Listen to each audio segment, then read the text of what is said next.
Inilah Injil Yesus Kristus menurut Santo Lukas. Dimuliakanlah Tuhan. Kemudian genaplah bulannya bagi Elisabet untuk bersalin, dan ia pun melahirkan seorang anak laki-laki. Ketika tetangga-tetangganya serta sanak saudaranya mendengar bahwa Tuhan telah menunjukkan rahmat-Nya yang begitu besar kepadanya, bersukacitalah mereka bersama-sama dengan dia. Maka datanglah mereka pada hari yang ke-8 untuk menyunatkan anak itu, dan mereka hendak menamai dia Zakaria menurut nama bapaknya.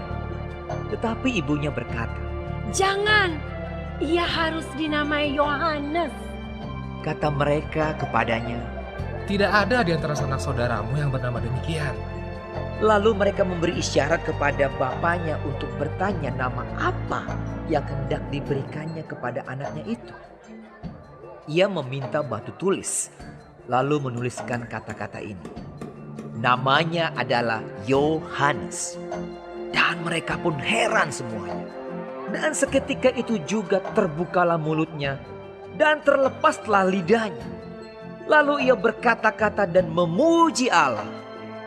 Maka ketakutanlah semua orang yang tinggal di sekitarnya. Dan segala peristiwa itu menjadi buah tutur di seluruh pegunungan Yudea. Dan semua orang yang mendengarnya merenungkannya dan berkata, "Menjadi apakah anak ini nanti?" sebab tangan Tuhan menyertai dia.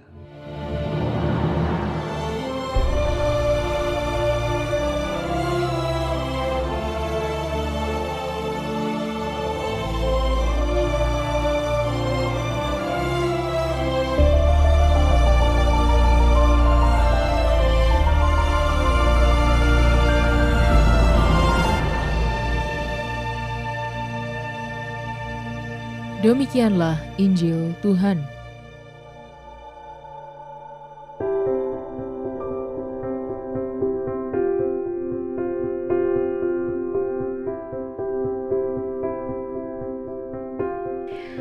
Selamat. Renungan oleh Bapak Aris Kurniawan. Pandemi yang dialami oleh hampir seluruh penduduk dunia membuat sebagian dari kita bertanya-tanya, di mana Tuhan saat semua ini terjadi? Di mana Tuhan ketika satu persatu anggota keluarga meninggalkan kita tanpa bisa kita hantar pada tempat peristirahatan terakhirnya? Pengalaman ini juga saya rasakan ketika kolega, sahabat dan keluarga saya tiba-tiba harus kembali pulang.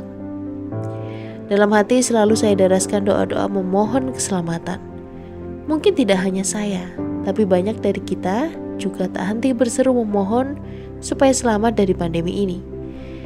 Tapi, apa yang perlu kita siapkan supaya bisa selamat? Sahabat Cafe Rohani, hari ini adalah penghujung masa Advent. Besok sore, kita sudah mulai merayakan kelahiran Tuhan Sang Juru Selamat yang sejati. Selama masa Advent, kita tentu sudah mempersiapkan diri dan hati dengan aneka olah rohani, amal kasih, dan yang tak kalah penting tentu sikap tobat. Sikap tobat adalah bagian penting yang harus disiapkan. Karena hanya pertobatanlah yang membuat kita selamat.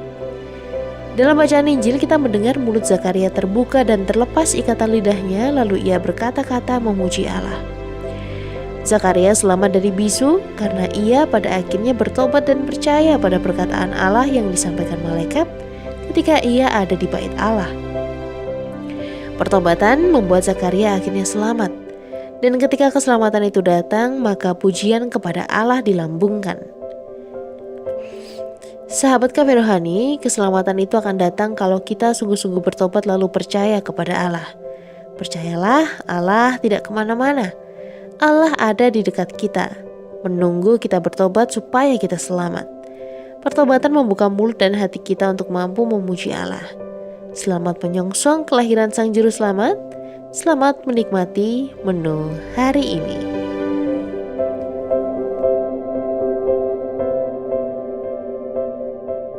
Renungan juga bisa Anda baca selengkapnya di Cafe Rohani edisi bulan ini. Dengarkan juga renungan ini di radio www.karmelindomedia.com.